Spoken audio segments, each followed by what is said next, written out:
As part of my investigation into Project 545, which is Israel's influence campaign in the United States currently, which is 545 million shekels or about $150 million, I've been checking the Federal Agent Registration Act website, which is FARA.gov.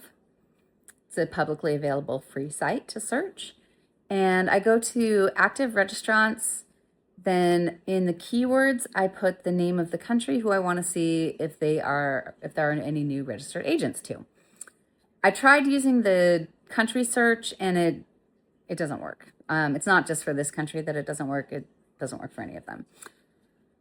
So I came across a new company that I hadn't seen before as a registered agent for the state of Israel. Sniper Advertising Services. So I looked into them.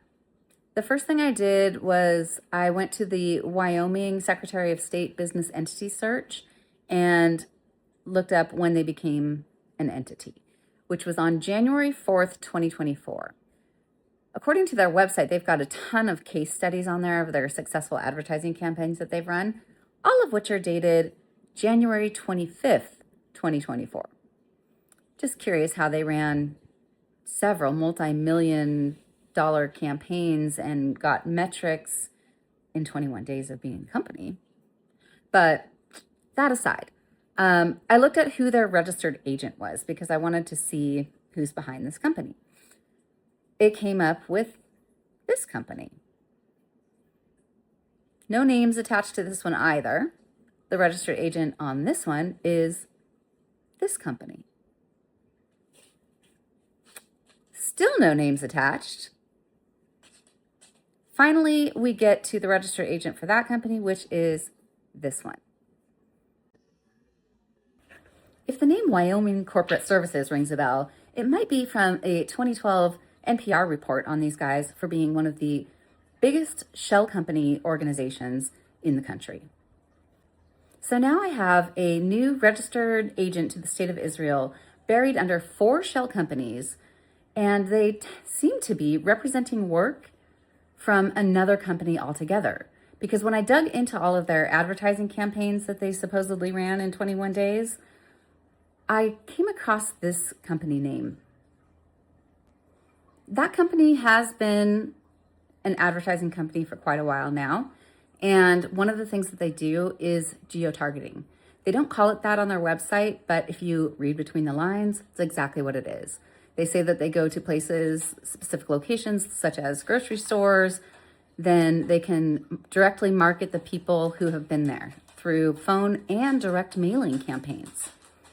If you've been following my reporting on this, you know that Show Faith by Works is also a registered state of Israel agent.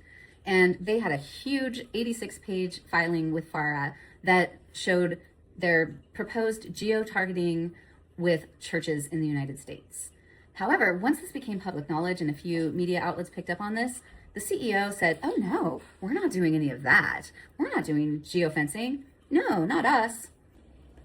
It looks like this is probably true because when I looked through their FARA filing that had literally every line item listed twice, there was nothing in there that looked like any geofencing type things. Show Faith by Works' main arm of Project 545 is creating a mobile October 7th virtual reality experience that they are bringing around to church parking lots near you. Which brings us back to Sniper Advertising Services and their company that really does all of their work, who, by the way, is not a registered agent of the state of Israel, yet seems to be the one running all of these campaigns. Project 545 is a wild web, which is why I created a website, project545.org.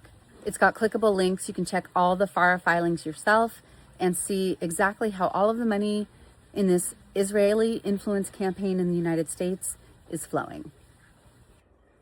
Be sure to follow my Substack, Feral America, for more updates on this, and contact your congresspeople because there is currently election interference going on in the United States.